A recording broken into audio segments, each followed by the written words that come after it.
ప్రస్తుతం మనతో పాటు సీతాఫల్ మండి కార్పొరేటర్ హేమా శ్యామల గారు ఉన్నారు. ఆవిడని అడిగి తెలుసుకునే ప్రయత్నం చేద్దాం. ఈ మధ్య కాలంలో ఆవిడ ఏదైతే జూబ్లీ హిల్స్ బైపోల్ నేపథ్యంలో ఇంటింటికి తిరిగి మరీ ప్రచారం వహిస్తున్నారు. ముఖ్యంగా యూసఫ్ కూడా డివిజన్కి కూడా తను ఇన్ఛార్జ్గా వ్యవహరిస్తున్నారు. మాట్లాడే ప్రయత్నం చేద్దాం. మేడం చెప్పండి, అంటే నిన్న రీసెంట్గా మన సీఎం రేవంత్ రెడ్డి గారు కొన్ని మీడియా ముఖంగా కొన్ని వ్యాఖ్యలు చేయడం జరిగింది.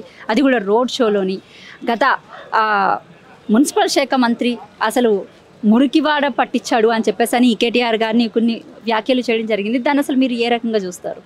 అరే ఫస్ట్ ఆఫ్ ఆల్ గతం వదిలేసేయండి. 2 years నుంచి మున్సిపల్ శాఖ మంత్రి ఎవరు ఒకసారి మీకు ఐడియా ఉండొచ్చు కదా, రేవంత్ రెడ్డి గారు. అసలు 2 years నుంచి పీకేది ఏంది ఆయన ఏందనంటే గడ్డి వాళ్ళ ఇంటి చుట్టూ గడ్డి మొలుస్తుంటే అదే పీకుతున్నాడు అనుకుంటే. తెలంగాణ రాష్ట్రంలో ఇంతగానం చెత్త పడుతున్నా పట్టించుకోకుండా రివ్యూ మీటింగ్స్ చేయకుండా గత ప్రభుత్వం గురించి ఇంకా కూడా ఏడుపులు ఏడడం అనేది ఈయనకే సాధ్యమవుతుంది. 10 ఏళ్ళ మున్సిపల్ శాఖ మంత్రిగా ఉండి కేటీఆర్ గారు ఎన్నో అభివృద్ధి కార్యక్రమాలు చేశారు. అసలు ఫస్ట్ ఆఫ్ ఆల్ చెత్తనే లేకుండా చేసింది తెలంగాణ, అంటే హైదరాబాద్ ప్రాంతంలో. స్వచ్ఛ సర్వేక్షణలో నెంబర్ 1 ర్యాంకింగ్ కూడా తెలంగాణ హైదరాబాద్కే వచ్చింది. సో ఇన్ని గ్లోబల్ అవార్డ్స్ తీసుకోవడం జరిగింది, ఎంతో అభివృద్ధి చేసిండ్రు. కానీ ఈయన ఎలక్షన్ల కోసం చిల్లర రాజకీయాలు చేస్తూ చిల్లర మాటలు మాట్లాడుతూ ఒక చిల్లర ముఖ్యమంత్రి. ఆయన నోట్లోనే మొత్తం చెత్త ఉన్నట్టుగా అనిపిస్తుంది. అందుకని అన్ని చెత్త మాటలు మాట్లాడుతున్నారు. తెలంగాణలో ప్రజలందరూ అసలు ఏమైంది తెలంగాణకి, అంటే ఒకటి ఉంది కదా ఈ నగరానికి ఏమైంది అన్న తీరులో ఈ తెలంగాణకి హైదరాబాద్కి ఏమైంది అంటే జూబ్లీ హిల్స్ అంటే మన ఈ తెలంగాణకి రేవంత్ రెడ్డి అన్న చెత్త సీఎం దొరికిండు. అందుకనే రాష్ట్రం అంతటా కూడా ఇట్లా అయోగతి పాలైంది. వీడిని ఎప్పుడైతే తీసి పడేస్తామో అప్పుడే తెలంగాణ రాష్ట్రం బాగుపడుతుందని చెప్పేసి తెలంగాణ ప్రజలందరూ కూడా మాట్లాడుతున్నారు. ఇప్పుడు స్వయంగా జూబ్లీ హిల్స్లో చూస్తున్నాం, ఇంటింటి ప్రచారం తిరిగిన ప్రతి దగ్గర కూడా ప్రతి ఒక్కరూ గత ప్రభుత్వం చేసిన డెవలప్మెంట్ గురించే చెప్తున్నారు. కానీ 2 years నుంచి ఒక ముఖ్యమంత్రి ఉండి ఇప్పటిదాకా ఒక్కటి కూడా డెవలప్మెంట్ చేయలేదు. ఇప్పుడేదో ఎలక్షన్లు వచ్చినాయని ఎలక్షన్స్కి ముందు ఆగమేఘాల మీద కొన్ని శంకుస్థాపనలు చేసేసి మేము ఎన్నో అభివృద్ధి కార్యక్రమాలు చేసినా అని చెప్పేసి చెప్తున్నారు. ఇప్పుడు మనము వర్కింగ్ ప్రెసిడెంట్ కేటీఆర్ గారు కూడా జూబ్లీ హిల్స్లో ఎన్ని కోట్ల నిధుల వర్క్స్ అయినాయి, ఎంత సంక్షేమం జరిగింది, ఎన్ని అభివృద్ధి కార్యక్రమాలు జరిగినాయి అని క్లియర్ కట్గా చూపించడం జరిగింది. ఇప్పుడు వారు సవాల్ వేసినట్టు ఎక్కడికి వచ్చి ముఖ్యమంత్రి మాట్లాడతారో మాట్లాడండి. ఏం చేసిండు 2 ఏళ్ళ నుంచి, 10 ఏళ్ళ నుంచి బీఆర్ఎస్ ఏం చేసింది, 2 ఏళ్ళ నుంచి నువ్వేం బీక్నావు అనేది ఇప్పుడు వచ్చి మాట్లాడి చర్చ పెట్టు, అప్పుడు తెలుస్తుంది ఎవరు ఏం చేసిండ్రు అనేది. రైట్. ఇంకా మరొక విషయానికి వస్తే కూడా అంటే ఇది వరకు కూడా అంటే చాలాసార్లు మీడియా ముఖంగా కానివ్వండి, లేకపోతే ప్రెస్ మీట్స్ ముఖంగా కానివ్వండి, లేకపోతే ప్రతి చోట అంటే ఎక్కడ పడితే అక్కడ సభల్లో కానివ్వండి, ఇట్లాగా తరచూ కించపరిచినట్టు మాట్లాడిన మాటలు మీరు అసలు ఏ రకంగా చూస్తారు? అంటే నాట్ ఓన్లీ కేటీఆర్, ఇటు కేసీఆర్ని కానివ్వండి, అంటే పార్టీ మెంబర్స్కి కానివ్వండి. మాకు తెలిసినప్పటి నుంచి ఇప్పుడు దాకా ఒక రాజకీయ నాయకుడు ఇట్లాంటి మాత్రం ఎక్కడ చూడలేదు. అంటే రాజకీయంగా మాట్లాడచ్చు ఏదైనా, ఏది నువ్వు ఇది చేయలేదు అది చేయని మాట్లాడేది. వ్యక్తిగతంగా ఎవరి గురించి మాట్లాడదు. చావుల గురించి మాట్లాడతాడు, ప్లస్ బూతులు మాట్లాడతాడు. అసలు ఎంత దిగజారిపోయి మాట్లాడతారంటే ముఖ్యమంత్రి అంటే వీడా అని అనుకునే విధంగా కూడా చీ అంటున్నారు. ప్రజలు ముఖం మీద ఉమ్ము కూడా వేసే పరిస్థితి. అయినా కూడా సిగ్గు లేకుండా అవన్నీ తుడుచుకొని మళ్ళీ అదే విధిగా అదే కుక్కతో ఒకరు వంకర అన్నట్టు రేవంత్ రెడ్డి తీరు కూడా అట్లనే ఉంది.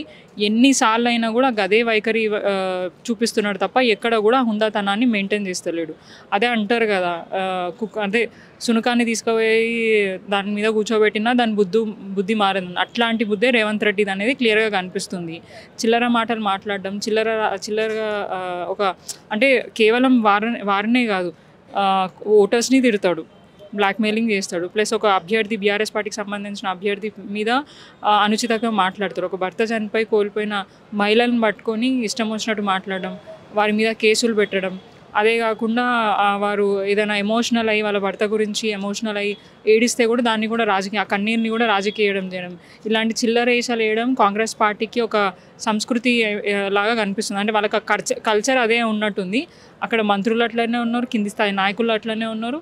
చూస్తే ముఖ్యమంత్రి కూడా రేవంత్ రెడ్డి కూడా అదే విధిగా. ఎందుకంటే నాయకత్వం మంచిగా ఉంటే కిందున్న నాయకులు కూడా మంచిగానే ఉంటారు.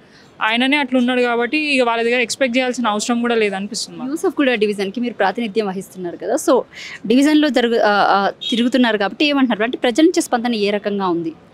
యూసఫ్ కూడా మా పద్మారావు గారికి ఇన్ఛార్జ్గా ఇచ్చారు. వారితో పాటు మేము డోర్ టు డోర్ క్యాంపెయినింగ్ చేస్తున్నాం.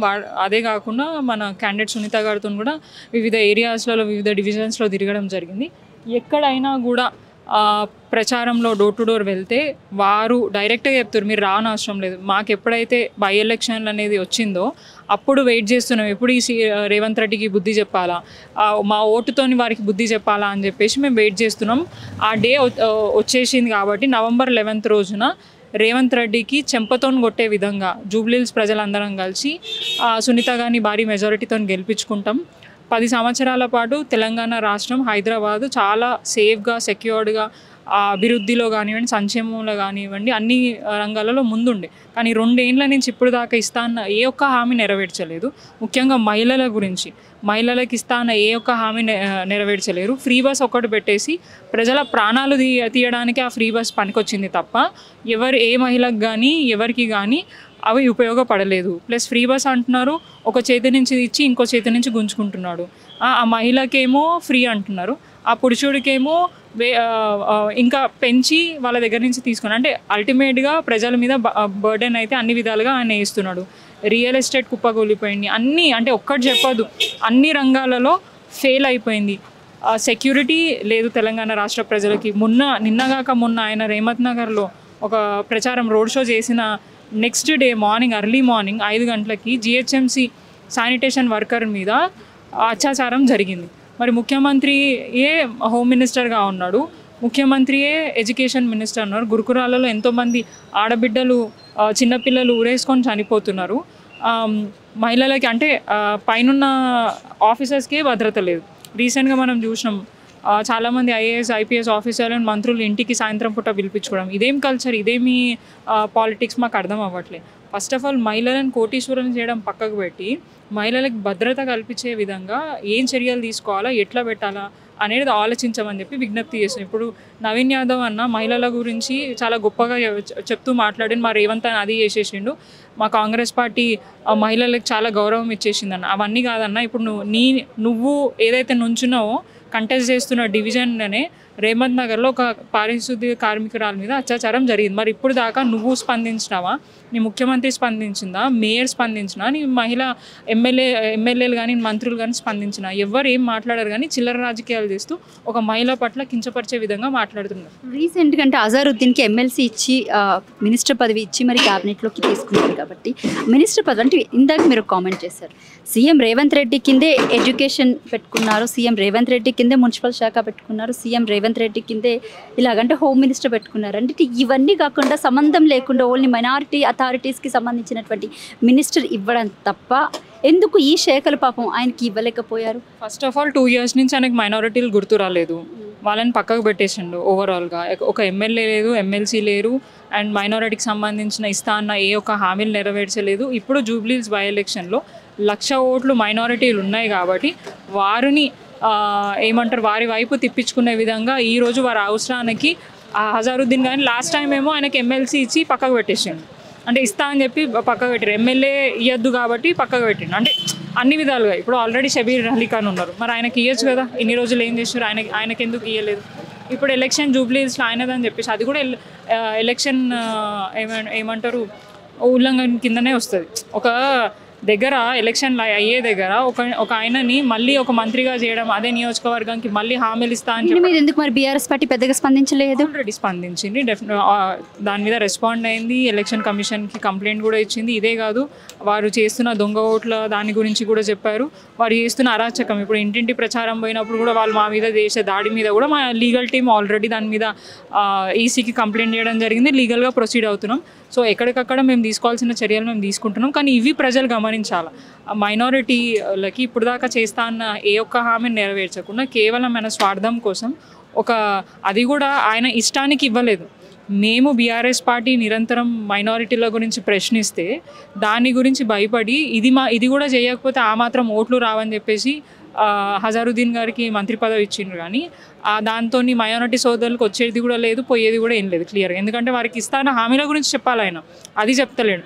కేవలం హజారుద్దీన్కి ఒక మంత్రి పదవి ఇచ్చిండ్రు, అయితే గీత 2-3 ఏమంటారు వెహికల్స్ అనేక ఎక్స్ట్రా వస్తాయి తప్ప మైనారిటీ సోదరి ఇంటికి రూపాయి వచ్చే ఏమంటారు స్కీమ్ కానీ ప్రామిస్ కానీ కాదు ఇది. గతంలో నువ్వు చేస్తా అన్న హామీలు ఏవి మైనారిటీకి, దాని గురించి మాట్లాడాలని చెప్పేసి మేము కూడా డిమాండ్ చేస్తున్నాం. అండ్ మైనారిటీలు కూడా అవుట్ రేట్గా బీఆర్ఎస్ పార్టీకి సపోర్ట్ చేయడానికి సిద్ధంగా ఉన్నారు.